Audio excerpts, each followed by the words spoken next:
Merci, Monsieur le Président. Mes chers collègues, en préparant ce rapport, une seule préoccupation m'a guidée dans mes réflexions. Un seul principe a fixé ma ligne de conduite, c'est la défense de mes compatriotes et celle des peuples européens. Dans les circonstances actuelles dramatiques, vous venez d'en parler, Monsieur le Président, comme nous l'ont rappelé les attentats de Bruxelles, l'heure n'est plus, je crois, aux arguties juridiques, mais aux choix clairs et fermes. Cette crise migratoire appelle des réponses à la hauteur de la gravité des événements et en conformité avec l'aspiration de nos peuples. Tous, à notre niveau, nous avons une responsabilité devant l'histoire qui nous jugera pour les décisions que nous avons prises ou que nous n'avons pas prises. L'immigration massive qui dure en Europe depuis des décennies et qui connaît ces dernières années un redoublement sans précédent entraîne des bouleversements économiques, culturels, sociologiques et civilisationnels. Et pourtant, alors que la plupart de nos pays connaissent des taux de chômage très élevés, alors qu'il est de plus en plus manifeste que l'insécurité galopante dans nombre de villes européennes, de la petite délinquance au terrorisme, est bien liée à cette politique d'immigration, alors que jour après jour, nous avons des illustrations flagrantes de l'impossibilité parfois d'intégrer et encore moins d'assimiler certaines populations étrangères qui arrivent par millions sur nos sols, alors que les États du Golfe, parmi lesquels se trouvent des alliés de plusieurs États membres, n'acceptent que très peu de réfugiés, voire aucun sur leur territoire, certains dirigeants politiques et certains technocrates bruxellois demandent que nos peuples fassent de la place, sinon ils seraient terriblement accusés de racisme. Mes chers collègues, je crois que cette situation n'est plus tolérable.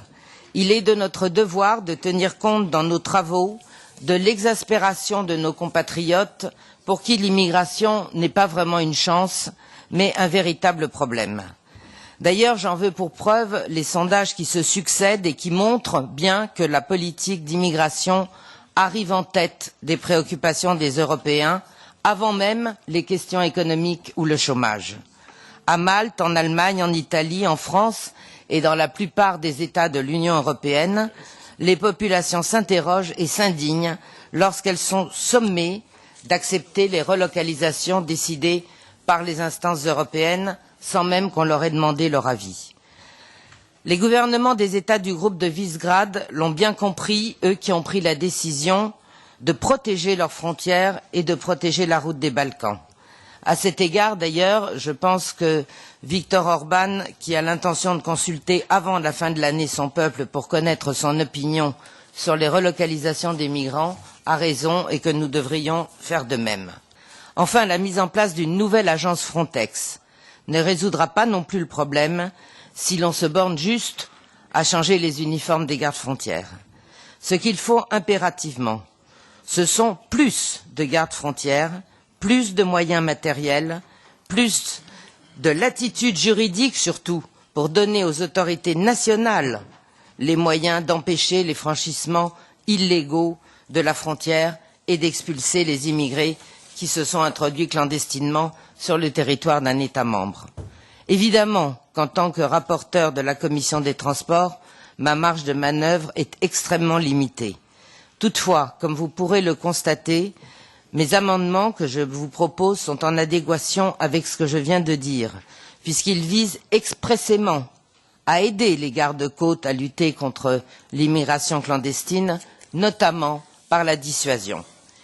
Il s'agit donc bien pour moi de souligner les buts de la coopération entre le nouveau Frontex et l'Agence européenne pour la sécurité maritime. J'insiste pour que cette coopération se fasse sous le contrôle des États membres, et avec pour but d'empêcher les embarcations clandestines de prendre le large. L'agence pourrait également apporter une valeur ajoutée à la lutte contre l'immigration clandestine et les drames en mer qui y sont liés, en étudiant l'action des gardes-côtes australiens et en s'inspirant des campagnes de communication de leur gouvernement à destination des candidats à l'immigration clandestine. Je vous remercie, Monsieur le Président. Je ne peux pas être d'accord, qu'a dit le rapporteur sur les demandeurs d'asile. Les demandeurs d'asile ont les mêmes droits, moi et vous. Ces personnes ont besoin de protection. Ce sont des personnes vulnérables. On ne peut pas simplement faire l'amalgame entre migrants et djihadistes. Mais au nom des socialistes et démocrates, nous avons un autre problème. Nous pensons fermement et très majoritairement que l'approche choisie dans cet avis est une véritable offense, une attaque contre les migrants. Et je pense que le Parlement européen doit continuer à être uni dans la diversité. Nous sommes en désaccord total avec le rapport qui nous est présenté, parce que pour nous, il ne correspond ni aux principes ni aux valeurs européens, ni aux décisions déjà adoptées par le Parlement européen face à la crise migratoire. Nous avons toujours adopté une perspective humanitaire. Donc notre position sera de rejeter tous les amendements, car nous en rejetons la justification. Merci. Alors, notre responsabilité, c'est de garantir le droit d'asile. Nous ne pouvons pas détourner le regard et faire comme si cela n'existait pas. C'est la responsabilité de l'Union européenne. Je suis d'accord avec pas mal de choses qui ont été dites par mes collègues auparavant. Alors, simplement, l'exposé des motifs et les arguments qui sont indiqués, personnellement, je dois dire que c'est offensif et c'est vraiment gravement une offense grave à pas mal de niveaux différents. Sur un sujet aussi délicat, on ne peut pas se contenter de demi-mesures. Donc je ne vais pas faire preuve de fausse diplomatie, je serai direct. J'ai lu les motivations de notre collègue du Front National dans son avis. Je suis assez abasourdi, par exemple, il y a la référence au Premier ministre hongrois Orban et d'autres dirigeants européens. Et pour citer la collègue, elle nous a dit ils ont ouvert les yeux et déclaré que tous les migrants en mer Égée doivent être directement réaccompagnés en Turquie. Et dans cet avis, dans cette proposition législative de la Commission, on ne peut pas avoir des citations populistes. Mais nous voulons demander l'ouverture de voies légales pour l'immigration, des voies légales vers l'Europe. Monsieur le Président, je ne voudrais pas m'étaler là-dessus trop longuement, mais je reviens à ce qu'a dit le collègue Taylor. Je voudrais demander, Monsieur le Président, de faire en sorte qu'un tel article soit supprimé. C'est une honte, c'est indigne de nous, c'est raciste, et je voudrais qu'on le supprime. On pouvait s'attendre à ce que l'on ait un document controversé venant de la part d'un rapporteur du FN, mais la réalité est encore plus honteuse. Nous avons un exposé honteux, un exposé des motifs honteux qui représente une vérité complètement faussée. On parle ici de migrants illégaux. On ne fait pas du tout la différence par rapport aux réfugiés légaux. Il faut se calmer, je pense. Il faut revenir les pieds sur terre. C'est ça le plus important. Ce sont des choses très sensibles. Si vous menez campagne, vous ou moi, eh bien, vous constaterez que le grand public, dans tous les États membres, est très préoccupé. Et c'est la raison pour laquelle on parle. Moi, je serais plutôt d'accord, Madame Arnautu, sur certains points.